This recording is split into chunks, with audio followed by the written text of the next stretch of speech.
एक कहानी है। राजा भोज के दरबार में एक विद्वान आया। उसने कहा, मैं 30 भाषाओं में पारंगत हूँ।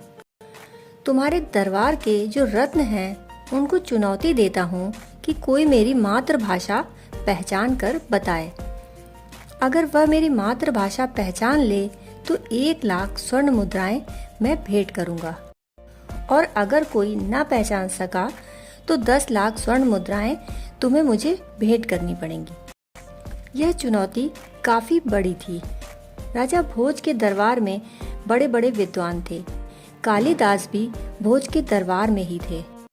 बड़े बड़े विद्वानों ने चुनौती स्वीकार कर ली, लेकिन हर कोई हार गया।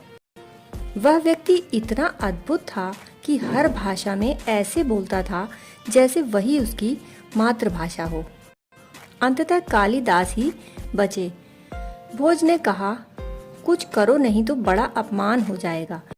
दुनिया हंसेगी हम पर कि हमारे दरबार में एक ऐसा आदमी भी नहीं जो इसकी मातृभाषा को पहचान सके। भोज की बात सुनकर भी कालिदास चुप रहे। उस दिन आखिरी विद्वान हारा। इसके बाद कालिदास का नंबर था। सब विदा हो रहे थे। वह 10 लाख अशर्फियां उस दिन लेकर लौट रहा था। जब वह महल की सीढ़ियों से उतर रहा था तो कालिदास ने उसे धक्का दे दिया। थैली गिर गई। सारी अशर्फियां सीढ़ियों पर बिखर गईं।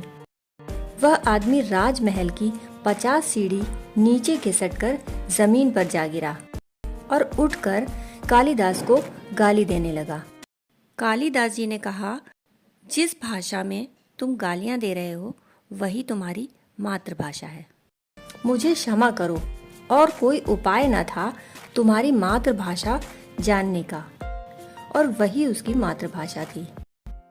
यदि हमें प्रेम करना हो या गाली देनी हो तो दूसरे की भाषा में नहीं किया जा सकता। हार्दिकता प्रकट नहीं हो पाती, संवाद नहीं हो पाता, कुछ फासला बना रह जाता है। प्रेम हो या घृणा, ये इतने उत्तप्त भाव हैं कि इनके लिए अपनी ही भाषा चाहिए। ये हम ऐसे समझ सकते हैं, जब हमें अपने हृदय को पूरा प्रकट करना है तो हमें अपनी मातृभाषा ही याद आती है। जैसे कि यदि हम काम चलाऊ अंग्रेजी बोल लेते हों, लेकिन अगर झगड़ा हो जाए, मारपीट होने लगे तो फिर अंग्रेजी ना बोल सकेंगे।